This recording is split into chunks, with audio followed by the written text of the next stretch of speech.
The morning sky over Tokyo burns crimson on April 7th, 1945. Captain Masao Suenaga adjusts his leather flight gloves inside the cramped cockpit of his Ki-84 Hayate fighter, the most advanced aircraft in the Imperial Japanese Army Air Force arsenal. At Chofu Airfield, 20 miles west of the capital, he can hear the distant rumble that has become all too familiar.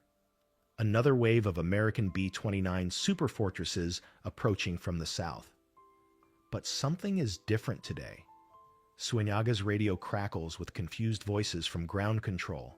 Unknown fighters, silver aircraft, approaching from the southeast. The veteran pilot furrows his brow. Southeast? That's impossible.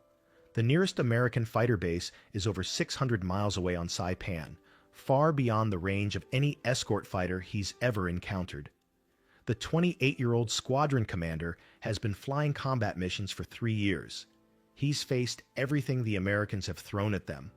P-38 Lightnings over the Philippines, F-6F Hellcats from carrier raids, even the new F-4U Corsairs at Okinawa. But those encounters happened near American bases or aircraft carriers. Here, over the heart of Japan itself, Japanese fighters have always ruled supreme. His ground crew chief, Sergeant Yamamoto, pounds frantically on the side of his cockpit. Captain, emergency scramble. Unknown fighters approaching Tokyo from the south. Suenaga's blood turns to ice. From the south means they're coming from... where exactly? He rapidly calculates distances in his head. The Americans captured Iwo Jima 5 weeks ago, but that's still 650 miles away. No fighter aircraft in the world has that kind of range. It's aerodynamically impossible. As his Nakajima Ha-45 engine coughs to life, Suenaga catches a glimpse of silver glinting in the distance. Not the familiar dark silhouettes of carrier-based fighters, but something else entirely. Something that shouldn't exist. All units, scramble immediately, comes the urgent command through his headphones. Unidentified fighters over central Tokyo. Racing down the runway, Suenaga feels a knot forming in his stomach. In 3 years of combat, he's never heard such panic in ground control's voice.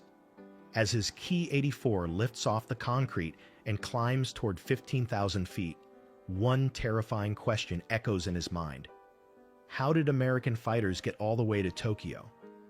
What Captain Suenaga doesn't know, what no Japanese pilot could possibly comprehend in this moment, is that he's about to witness a revolution in aerial warfare that will shatter everything he believes about range, endurance, and what's possible in fighter aircraft design. The silver aircraft streaking toward Japan's capital represent not just a new airplane, but the death knell of Japanese air superiority over their own homeland. The age of the P-51 Mustang's very long-range missions has just begun. To understand the shock coursing through Captain Suenaga's veins, you have to grasp what Japanese pilots knew about fighter aircraft in April 1945. Every fighter they'd ever encountered followed the same immutable laws of physics. More range meant less performance, more fuel meant fewer weapons. Longer missions meant sitting ducks, limping home on empty tanks. The Japanese themselves had mastered this cruel equation. Their legendary A6M0 achieved its famous range by sacrificing armor, self-sealing fuel tanks, and pilot protection. The result was a fighter that could fly enormous distances but died in flames from a single, well-placed burst. Japanese pilots called it the flying coffin when American guns found their mark. American fighters had always represented the opposite philosophy. Powerful, heavily armed, well protected, but confined to short-range missions. The stubby P-47 Thunderbolt packed 8.50 caliber machine guns and could take punishment that would destroy a Zero, but its combat radius barely exceeded 300 miles. The twin-engine P-38 Lightning offered better range but required bases relatively close to its targets. This fundamental limitation had given Japanese home defense a crucial advantage. As long as American fighters couldn't reach the Japanese mainland, the Empire's experienced pilots could focus entirely on destroying unescorted bombers. Every B-29 crew flying over Japan knew they were on their own once they crossed the coastline.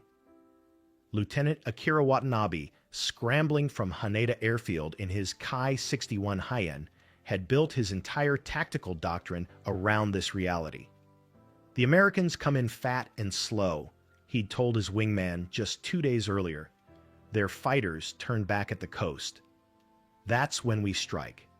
At 0647 hours, climbing through 12,000 feet in formation with 5 other Japanese fighters, Watanabe spots them first. A formation of sleek, silver aircraft diving toward the massive Nakajima Aircraft Factory at Musashino. But something's wrong with what he's seeing. These aren't bombers. They're single-engine fighters, and they're moving with the aggressive confidence of aircraft operating from their home base. "Control, this is Lightning 3, Watanabe radios, using his call sign. "I count 15, no, 20 single-engine fighters attacking the Musashino plant. Type unknown." The radio explodes with confused chatter. Japanese pilots across the Tokyo area are reporting the same impossible sight. American fighters, operating with impunity over the heart of Japan, conducting precision attacks hundreds of miles from any known base. Captain Tomojiro Ogawa, leading the 103rd Sentai from Kashiwa Airfield, has 25 victories to his credit. He's fought Americans in the Philippines over Okinawa and in dozens of home defense missions. But as he closes to 1,000 yards on a formation of the mysterious silver fighters, he realizes he's looking at something completely new. The aircraft are beautiful in a deadly way, all clean lines and purposeful design. The elliptical wings remind him of the British Spitfire, but the nose is longer, more aggressive. Most unsettling of all, they carry large external fuel tanks under their wings, yet they're maneuvering like aircraft at the beginning of a mission, not at the fuel-starved end. "Impossible," Ogawa mutters into his oxygen mask. "Those drop tanks should be empty by now." What Ogawa doesn't realize is that he's witnessing the culmination of American industrial and technological genius, the marriage of North American aviation's P-51 Mustang with British Rolls-Royce Merlin engine technology optimized for impossible range. These silver aircraft have flown over 675 miles from Iwo Jima, fought a high-intensity air battle over Tokyo, and still have enough fuel to make it home. The P-51D Mustang's internal fuel capacity of 184 gallons, combined with 2 108-gallon external tanks, and the Merlin V1650's remarkable fuel efficiency, has created something the Japanese never imagined possible. A fighter with a combat radius exceeding 850 miles. Flight Sergeant Kenji Nakamura, diving his Ki-84 toward the American formation, feels his worldview beginning to crumble. If they can reach Tokyo, he thinks, nowhere in Japan is safe. We can't even run. The Americans aren't just present over Tokyo, they're hunting. The lead Mustang pilot, Major Robert W. Moore of the 15th Fighter Group's 45th Squadron, has spotted Ogawa's Ki-84 climbing toward the bomber stream and banks sharply to intercept. What follows isn't the fuel-conserving, defensive engagement Japanese pilots expected from long-range intruders. It's aggressive, confident, predatory flying. Moore's P-51D, still carrying 200 gallons of fuel, despite the 700-mile journey from Iwo Jima, accelerates in a power dive that would be suicidal for any normal long-range fighter.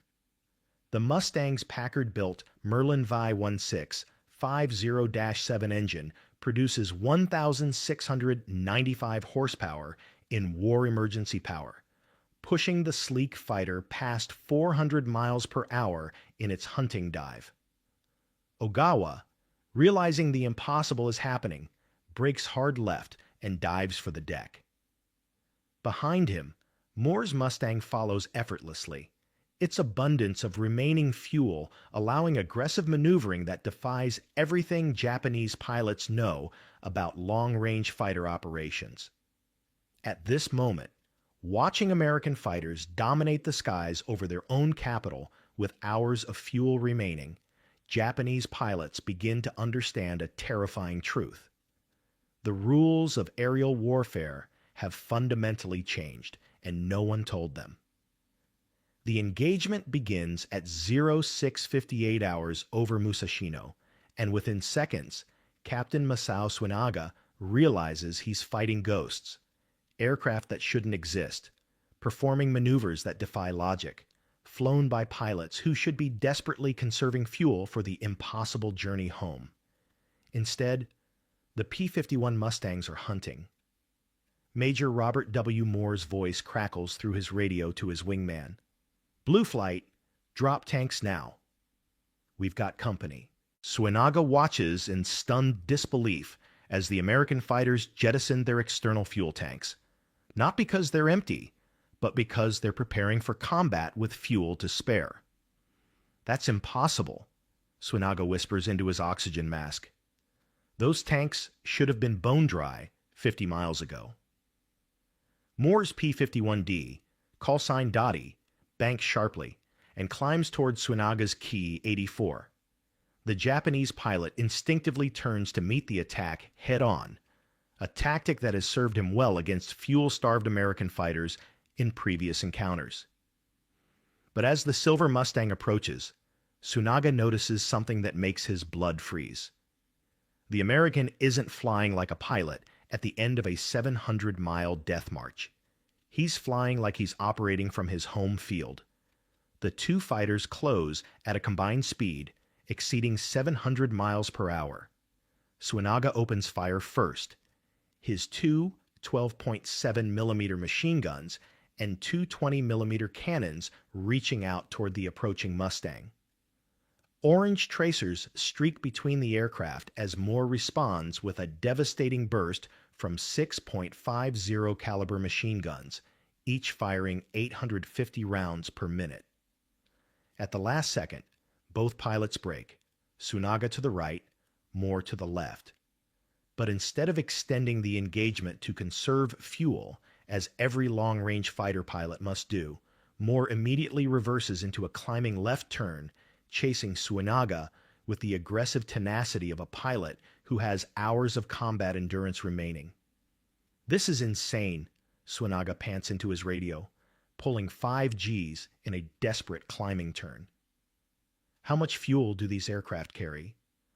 What Suinaga doesn't know is that Moore's P-51D started its mission with 400 gallons of fuel, more than twice what the Japanese pilot has ever seen in a single-engine fighter. Even after flying 675 miles from Iwo Jima, the Mustang still carries 200 gallons, enough for an hour of high-intensity combat and the long flight home. 3 miles away, Lieutenant Akira Watanabe finds himself in an even more desperate situation. He's engaged 2 P-51Ds simultaneously, and they're coordinating their attacks with a precision that speaks of endless training and absolute confidence in their aircraft's capabilities. "Control, this is Lightning III," Watanabe broadcasts frantically. "These fighters, they're not running. They're not conserving fuel. How is this possible?" Captain John B. Hampshire, leading the second flight of Mustangs from the 506 Fighter Group, has heard the question that every Japanese pilot is asking. Speaking to his wingman, Lieutenant Robert Carr, Hampshire's voice carries across the radio frequencies. "They don't understand, do they? We can stay and fight. We can stay and hunt. We can reach anywhere in their empire and still make it home." The psychological impact on Japanese pilots is immediate and devastating. Everything they've built their defensive strategy around, the assumption that American fighters must turn back at the coastline, has just been shattered by aircraft performing impossible feats 650 miles from their base. Watanabe, his Ki-61, he and damaged by repeated hits from .50 caliber bullets, makes a fatal mistake. Assuming the Americans must be critically low on fuel, he extends the engagement, trying to outlast them. Instead, Hampshire's P-51D, flying with the confidence of a pilot who knows he has fuel for hours more combat, closes methodically and delivers a killing burst into the Japanese fighter's engine. The Kawasaki Ha-40 engine explodes in a geyser of oil and coolant. Watanabe's last radio transmission, picked up by ground stations across Tokyo, captures the moment of realization. They're not leaving. They're not running out of fuel. How did they get here? Meanwhile, Captain Tomojiro Ogawa, one of Japan's most experienced pilots, finds himself locked in single combat with Major Moore's P-51D over the burning Nakajima factory. For 3 minutes, an eternity in aerial combat, the two aircraft dance through the sky in a deadly ballet of cannon fire and machine gun bursts. Ogawa's Ki-84 Hayate, Japan's most advanced fighter, is theoretically superior to the P-51 in climb rate and turning ability. But theory crumbles against the reality of what Moore is flying. A fighter that has crossed an ocean to reach this battlefield and still possesses the fuel and ammunition to fight with uncompromising aggression. In a move that will be studied by aviation historians for decades, Moore deliberately sacrifices altitude for speed, diving his Mustang from 15,000 feet to 8,000 feet in a maneuver that burns precious fuel. Any rational long-range fighter pilot would be hoarding every drop for the journey home. Instead, Moore is trading fuel for tactical advantage with the confidence of a pilot who knows his aircraft's true capabilities. Ogawa, following the dive, suddenly realizes the trap. The P-51's superior high-speed handling characteristics give Moore the advantage in the dive, while the Mustang's abundant fuel reserves allow aggressive maneuvering that the Japanese pilot cannot match without risking fuel starvation on his own short flight home. At 8,000 feet, Moore pulls his P-51 into a climbing left turn that brings his guns to bear on Ogawa's Ki-84. The 6.50 caliber machine guns fire in perfect synchronization, sending a stream of bullets that tears through the Japanese fighter's left wing and fuel tank. Ogawa's last conscious thought, as his aircraft begins its final dive toward the streets of Tokyo, perfectly captures the moment when Japanese air superiority dies. If they can come this far, if they can fight this long, we have already lost the war. At 0714 hours, just 16 minutes after the first contact, the engagement is over. 7 Japanese fighters have been shot down. 2 P-51Ds have taken damage, but both will make it back to Iwo Jima. A round trip of over 1,350 miles that should be impossible for single-engine fighters. As the Mustangs reform and begin their long journey home, still carrying enough fuel for nearly 3 more hours of flight, the radio chatter from Japanese ground control tells the story of a revolution in warfare. All units report status. How many American fighters are still operational? Are they withdrawing to their carriers? Control, there are no carriers within 500 miles. Then where are they going? Flight Sergeant Kenji Nakamura, one of the few Japanese pilots to survive the encounter, will later write in his diary, "Today I saw the future of air warfare, and it terrifies me. If the Americans can send fighters anywhere in our empire with fuel to spare, then nowhere is safe. The homeland is no longer protected by distance. The age of American air supremacy over Japan has begun, carried on the wings of aircraft that redefined what was possible in the sky. Captain Masao Suenaga never made it home from that April morning. his Ki-84 Hayate, found weeks later in a rice field outside Tokyo with its fuel tanks empty and its pilot dead from a single .50 caliber bullet through the heart, became a symbol of Japan's changed reality. The impossible had become routine. American fighters now owned the skies over the Japanese homeland. The psychological impact of that first P-51 very long-range mission rippled through the Imperial Japanese Army Air Force like a seismic shock. Flight Sergeant Kenji Nakamura, one of the few survivors of the April 7th engagement, captured the moment in his diary. "We have spent 3 years learning to fight Americans who must turn back at our coastline. Now they come and go as they please, with fuel to hunt us like rabbits in our own sky." Within days, Japanese defensive strategy underwent a fundamental transformation. No longer could pilots rely on the sanctuary of distance. American P-51D Mustangs, with their revolutionary range of 1,650 miles, could strike anywhere in the Japanese Empire and still return safely to Iwo Jima. The mathematical certainty that had protected Japan's industrial heartland, that no single-engine fighter could cross such vast distances, had been obliterated by American engineering genius. The numbers tell the story of Japan's new nightmare. Between April 7th and August 15th, 1945, P-51 Mustangs flew 51. Very long-range missions against the Japanese home islands, flying round trips averaging 1,350 miles, distances that would have been considered fantasy just months earlier. American fighters claimed 341 Japanese aircraft destroyed for the loss of only 62 P-51s. But the true devastation wasn't measured in aircraft shot down. It was measured in the collapse of Japanese pilot morale. Master Sergeant Isamu Sasaki, a veteran pilot who survived the war with 38 victories, later recalled, "After April 1945, we stopped believing we could win. If the Americans could send fighters from Iwo Jima to Tokyo with fuel to spare, what else could they do? Where could we hide?" The P-51 Mustang had achieved something beyond military victory. It had created a revolution in strategic thinking. The Merlin engine's fuel efficiency, combined with the Mustang's aerodynamic perfection and massive internal fuel capacity, had rewritten the rules of aerial warfare. Japanese pilots, who had spent years exploiting the fuel limitations of American fighters, suddenly found themselves outranged, outgunned, and systematically hunted over their own territory.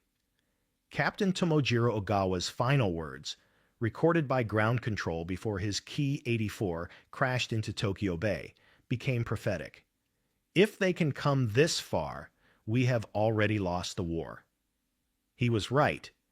The ability to project fighter power across vast distances had shifted the strategic balance irrevocably. Japan's aircraft factories, previously protected by geography, became regular targets for precision fighter attacks. The Japanese attempt to counter this new threat only emphasized their desperation.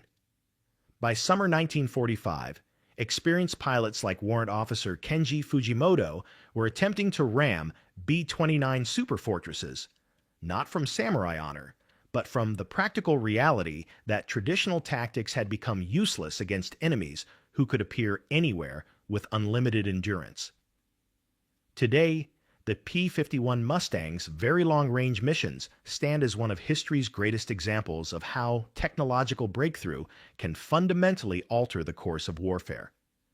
Modern military analysts still study those impossible flights from Iwo Jima to Tokyo as textbook examples of how range, endurance, and strategic reach can become decisive weapons.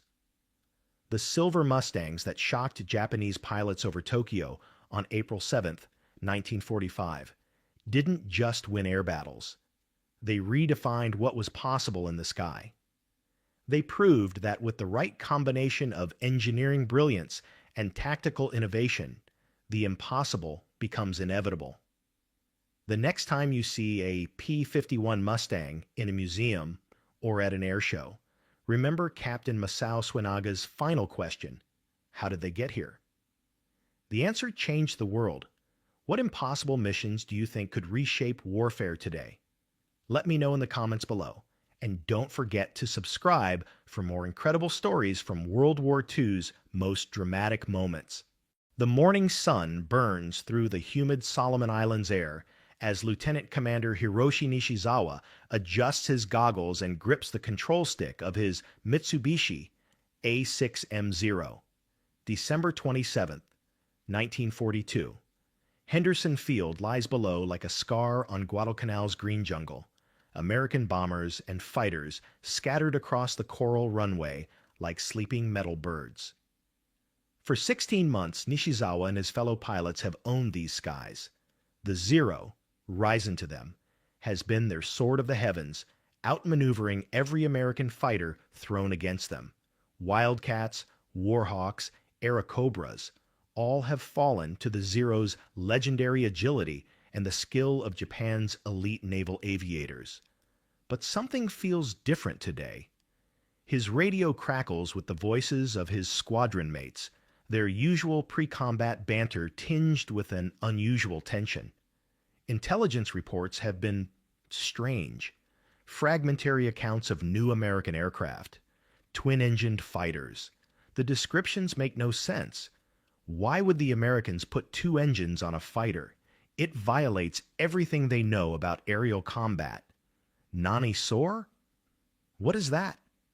The question has been haunting Japanese pilot ready rooms for weeks, whispered in fragments from pilots who claimed to have seen something impossible over the northern Solomons. Nishizawa banks his Zero into position, leading his formation of 8 aircraft toward Henderson Field. Below, the familiar sight of American P-39 Airacobras and P-40 Warhawks begins their takeoff roll. These aircraft he knows. These aircraft he can defeat. The P-40's bulky frame and poor climb rate. The P-39's dangerous spin characteristics and underwhelming performance above 15,000 feet. But today, something else is climbing from Henderson Field. At first, it looks wrong, like someone has attached 2 separate aircraft together. Twin booms stretch back from a central cockpit nacelle, each boom terminating in a vertical tail. Twin engines, twin propellers spinning in opposite directions. The design defies logic, defies everything Nishizawa has learned about fighter aircraft in his 200-plus combat missions. Nanda korewa, he mutters into his oxygen mask. What the hell is this? The formation of strange aircraft climbs with shocking speed, their twin engines hauling them upward at a rate that makes Nishizawa's Zero, his nimble, lightweight Zero, look sluggish by comparison. More disturbing still, they're climbing straight toward his formation's altitude with an aggressiveness that suggests their pilots aren't afraid. They should be afraid. Every American pilot should fear the Zero by now. But these twin-boomed monsters keep climbing, and Nishizawa realizes with growing unease that for the first time in his combat career, he's looking at something completely unknown, something that might change everything. The radio erupts with excited Japanese voices. Futago no Hikoki, twin aircraft. Nani wo suru? What do we do? What? Indeed. How do you fight something you've never seen before? 6,000 miles away, and 2 days earlier, Captain Tom Lynch of the 39th Fighter Squadron, 347th Fighter Group, had been briefing his P-38 pilots in a humid New Guinea tent. Maps of Guadalcanal covered a folding table. Aerial reconnaissance photos scattered like puzzle pieces showing Henderson Field and the surrounding Japanese positions. "Gentlemen," Lynch had said, his voice carrying the weight of months of preparation, "we're about to introduce the Japanese to something they've never seen before." The 18 P-38 Lightning pilots gathered around the table represented the culmination of 2 years of desperate American innovation.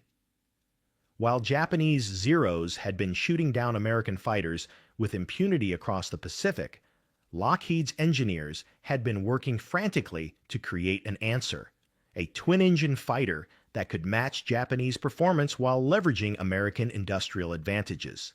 Second Lieutenant Rex Lamb, barely 22 and fresh from flight training, had stared at the intelligence photos with a mixture of excitement and terror. The briefing materials painted a sobering picture. Japanese pilots with hundreds of combat hours flying the most maneuverable fighter aircraft in the world over terrain they knew intimately. The Zero has advantages, Lynch continued, pointing to comparative performance charts. It can turn inside anything we've got. It can climb like a homesick angel at low altitude. And their pilots. Don't underestimate their pilots. They've been fighting for 4 years, some of them since China.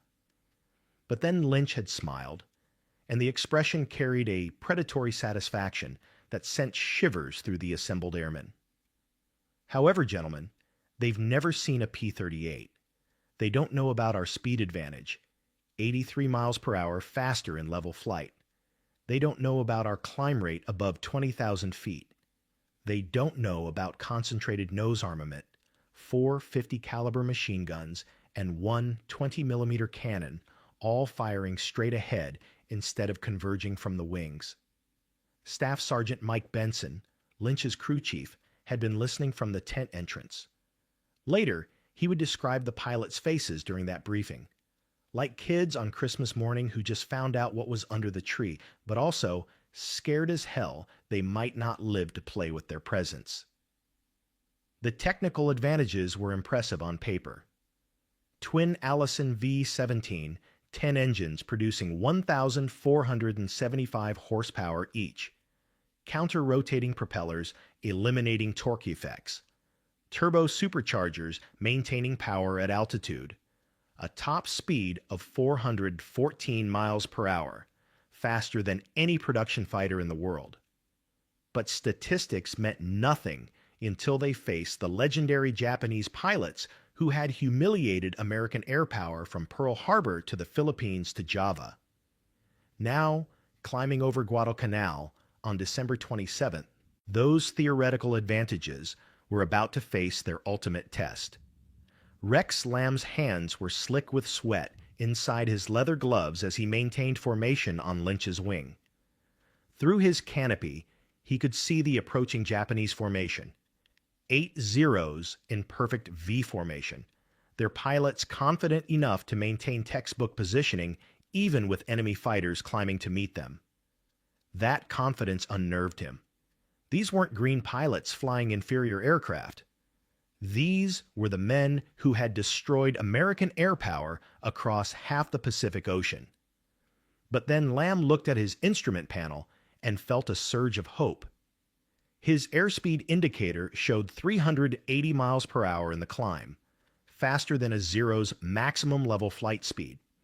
His altimeter was passing through 22,000 feet, where the P-38's turbo superchargers gave him a decisive advantage over the naturally aspirated Zero engines.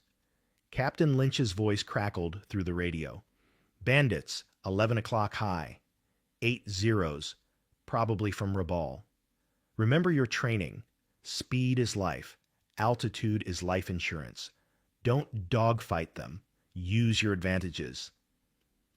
The Japanese formation was close enough now that individual aircraft details were visible. Lamb could see the distinctive greenhouse canopies, the fixed landing gear legs, the rising sun markings on wings and fuselage. Beautiful aircraft, he had to admit, elegant in their simplicity, but also, suddenly, shockingly obsolete. Lieutenant Nishizawa's Zero formation was maintaining 25,000 feet when the impossible happened. The twin-boomed American fighters, whatever they were, kept climbing past Zero service ceiling, kept accelerating past Zero maximum speed, and arranged themselves in a perfect attack position with an ease that defied everything Nishizawa knew about aerial combat. His radio erupted with confused Japanese voices. Hayai! Fast! Takaku no bate iru! They're climbing high due to Takao. How do we fight them? For the first time in his combat career, Hiroshi Nishizawa realized he was facing aircraft that were simply better than his Zero. Not better flown, not better positioned, just better. The Americans had finally built fighters that could outperform the legendary Zero in speed, climb rate, and altitude capability. The twin-boomed fighters were positioning for an attack, and there was nothing his formation could do to prevent it. The Americans held every tactical advantage: altitude, speed, position, and initiative. Nishizawa's hands tightened on his control stick as he prepared for combat, unlike anything he'd experienced in 200 previous missions. The age of Zero supremacy was about to end. The first pass happens in seconds, but those seconds rewrite the rules of Pacific air combat forever. Captain Lynch rolls his P-38 into a dive from 27,000 feet, his twin Allison engines screaming as the Lightning accelerates past 450 miles per hour. Behind him, 17 more. P-38S follow in perfect echelon formation, their twin booms cutting through the thin air like metallic lightning bolts. Lieutenant Nishizawa sees them coming and reacts with the instincts of a veteran pilot. He throws his Zero into a hard left turn, the classic defensive maneuver that has saved his life dozens of times. The Zero responds instantly, its legendary agility allowing a turn radius that should make any attacking fighter overshoot. But Lynch doesn't overshoot. He doesn't even try to turn. Instead, the P-38 dives through the Japanese formation at a speed so tremendous that Nishizawa's eyes can barely track the twin-boomed shape as it flashes past. Lynch's concentrated nose armament, 4.50 caliber machine guns, and one 20mm cannon, erupts in a stream of tracers that converge on Zero tail number AI-154. The difference is immediate and devastating. Instead of wing-mounted guns with complex convergence patterns, the P-38's nose-mounted weapons fire straight ahead with precision that seems almost surgical. Zero AI-154 simply disintegrates, its lightweight construction no match for the concentrated firepower. Kuso! Nishizawa curses as his wingman's aircraft explodes in a ball of orange flame and aluminum fragments. But there's no time to mourn. Another P-38 is already diving through their formation. Lieutenant Rex Lamb's first combat engagement unfolds like a fever dream. His P-38 screams down through the Japanese formation, airspeed indicator needle pushing past 480 miles per hour. He selects a Zero and squeezes the trigger, feeling the aircraft shudder as all 5 weapons discharge simultaneously. The Japanese pilot tries to evade, throwing his Zero into a violent barrel roll. But at this speed, differential, evasion is impossible. Lamb's tracers rake the Zero from propeller to tail, and the beautiful, elegant fighter aircraft crumples like paper in a hurricane. But what shocks Lamb most isn't the easy kill. It's what happens next. Instead of being trapped in a turning fight with the remaining Zeros, he simply flies away. His P-38 speed advantage is so overwhelming that the Japanese fighters can't pursue. They can't catch him. They can only watch helplessly as he climbs back to altitude for another attack. For veteran Japanese pilots accustomed to turning dogfights where superior agility meant victory, this is psychological warfare as much as aerial combat. Their primary advantage, maneuverability, has been rendered irrelevant by sheer speed. Lieutenant Commander Nishizawa attempts to lead his remaining aircraft in a coordinated attack on the climbing P-38s, but the laws of physics work against him. His Zero service ceiling is 33,000 feet in perfect conditions. The P-38s are operating comfortably at 35,000 feet, using their turbo superchargers to maintain full power at altitude where Zero engines gasp for oxygen. Oikurenai, can't catch up. Dash crackles through his radio as his pilots struggle, with the realization that they're fighting aircraft that exist in a different performance envelope entirely. Sergeant Yamamoto, flying 0 number A I-167, attempts a climbing attack on a P-38 that seems to be flying straight and level. Surely, he thinks, these twin-engine monsters must be sluggish in a climb. But as his Zero struggles toward 28,000 feet, engine power fading in the thin air, the P-38 simply accelerates upward and away, its twin engines maintaining full power through altitude that leaves the Zero helpless. The psychological impact is immediate and devastating. These are pilots who have never been outclimbed, never been outrun, never been so completely outclassed that their skill and experience become irrelevant. Captain Lynch coordinates the second attack with cold precision, having watched the Japanese formation's confused response to the first pass. Fox 2 flight, take the trailing elements. Fox 3, come in from the north. Don't get drawn into a turning fight, hit and run. The P-38s dive again, and this time the Japanese formation begins to disintegrate. 3 more Zeros fall to the concentrated nose armament, their pilots never having faced weapons that fire with such accuracy. Wing-mounted guns require convergence calculations, careful positioning, precise range estimation. But the P-38's nose guns fire straight ahead. If the aircraft is pointed at the target, the weapons hit the target. Lieutenant Nishizawa realizes with growing horror that his tactical experience is useless against these aircraft. Everything he's learned about aerial combat assumes opponents with similar performance characteristics. But these twin-boomed fighters aren't just better. They're operating under completely different rules. He attempts one final coordinated attack, gathering his 3 remaining Zeros for a head-on pass against the reforming P-38s. It's a desperate gambit, but perhaps superior Japanese marksmanship can overcome the performance deficit. The head-on pass lasts 3 seconds. Rex Lamb, flying his first combat mission, finds himself nose-to-nose with a charging Zero at a closing speed of over 700 miles per hour. His training takes over. Center the target in the gun sight, squeeze the trigger smoothly, hold the trigger down. The concentrated firepower of 5 weapons firing straight ahead meets the distributed firepower of 2 wing-mounted guns firing at converging angles. The Zero's pilot, veteran though he is trying to hit a target while pulling significant G-forces in a high-speed turn. Lamb is flying straight ahead, his aircraft stable, his weapons fixed to fire along his line of flight. Physics determines the outcome. The Zero explodes in a shower of debris that hammers against Lamb's P-38 canopy like metallic hail. Nishizawa's remaining 2 aircraft flee south toward Rabaul, their pilots' confidence shattered along with their tactical doctrine. Behind them, 18 P-38 Lightnings reform in perfect formation, having destroyed 6 Zeros without loss. But the true victory isn't measured in aircraft destroyed.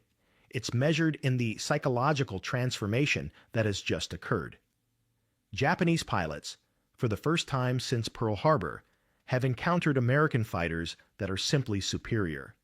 Not better flown, not better positioned, just better. In the cockpit of his undamaged Zero, racing south over Bougainville at maximum speed, Nishizawa's mind reels with the implications. The twin-boomed fighters, P-38s, intelligence would later confirm, represent a fundamental shift in Pacific air combat. Japanese pilots can no longer assume performance superiority. They can no longer dictate engagement terms. They can no longer fight the kind of war they've been trained to fight. As Henderson Field fades behind him, Nishizawa keys his radio. Honbu e tsuho, Atarashi, America Jin no Sentoki.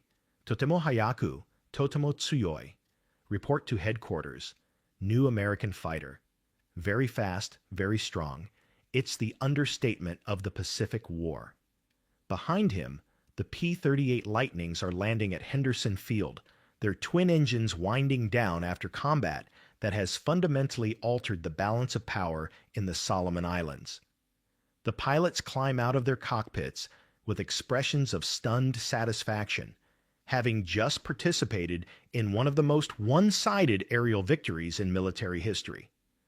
The age of the P-38 Lightning has begun. The age of Japanese air superiority is over. The intelligence report reaches Rabaul that evening, but its implications take weeks to fully sink in throughout the Japanese Navy's air arm. Lieutenant Commander Nishizawa's account of the December 27th engagement reads like science fiction to pilots who have grown accustomed to Japanese air superiority. American twin-engine fighters, speed approximately 650 kilometers per hour, service ceiling above 10,000 meters, concentrated forward-firing armament. Pilots avoided turning engagements entirely, using speed and altitude advantages to attack and withdraw at will. Rear Admiral Yamamoto reads the report 3 times before summoning his staff. The implications are staggering, not just tactically, but strategically. If the Americans have developed fighters that can neutralize the Zero's advantages, the entire defensive perimeter strategy collapses. Within days, similar reports flood in from across the Solomon Islands. P-38 squadrons are appearing everywhere. The 339th Fighter Squadron, the 18th Fighter Group, elite units equipped with aircraft that render Japanese fighter tactics obsolete overnight. Japanese ace Saburo Sakai, recuperating from injuries sustained in earlier combat, receives detailed accounts from surviving pilots. His later memoir captures the psychological shock. The P-38 was the most formidable opponent we faced. It could outrun us, outclimb us, and engage us on its own terms. For the first time, Japanese pilots found themselves in aircraft that were simply inferior. But the impact extends far beyond individual pilot psychology. The P-38's arrival forces a complete revision of Japanese defensive strategy. Aircraft that once dominated Allied bombers with impunity now face fighter escorts they cannot catch.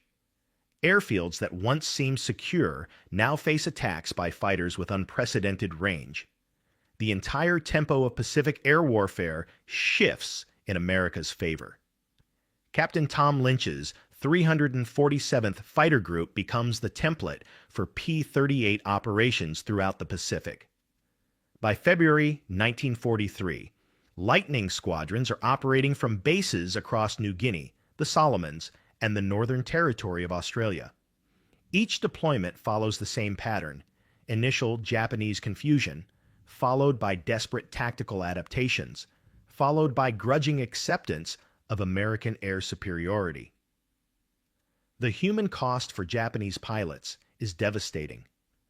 Men like Nishizawa, veteran aviators with hundreds of combat hours, find their expertise rendered obsolete overnight.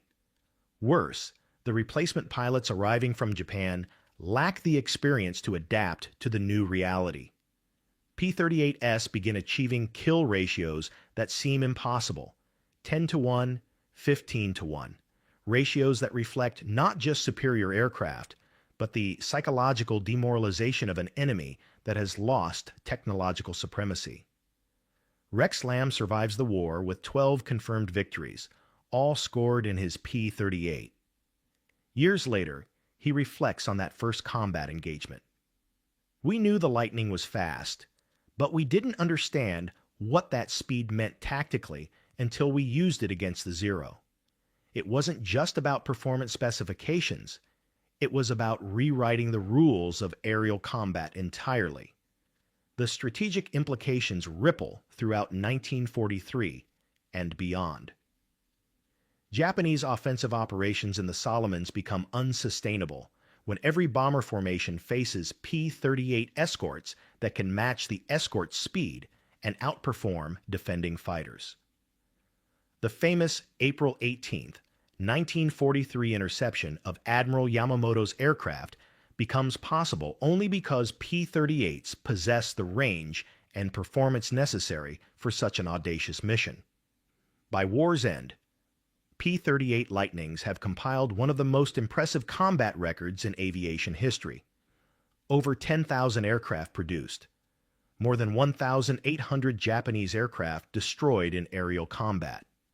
Two of America's top 5 fighter aces, Richard Bong and Thomas Maguire, achieved their victories exclusively in P-38s. But perhaps the most significant impact is psychological. The twin-boomed fighter that Japanese pilots initially dismissed as ungainly becomes the symbol of American technological supremacy. The fork-tailed devil nickname, originally applied by German pilots, spreads throughout Japanese aviation with a mixture of fear and grudging respect. The December 27, 1942 engagement over Guadalcanal lasts less than 20 minutes, but its consequences reshape the Pacific War. In those few minutes, Japanese pilots discover that American industrial might has finally produced fighters superior to their beloved Zero. The shock of that discovery reverberates through Japanese military psychology for the remainder of the war.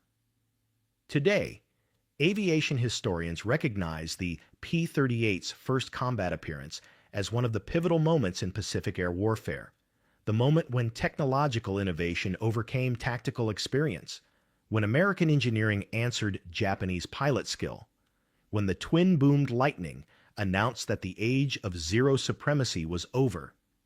The Japanese pilots were right to be shocked. They were witnessing the future of aerial combat, and it belonged to America.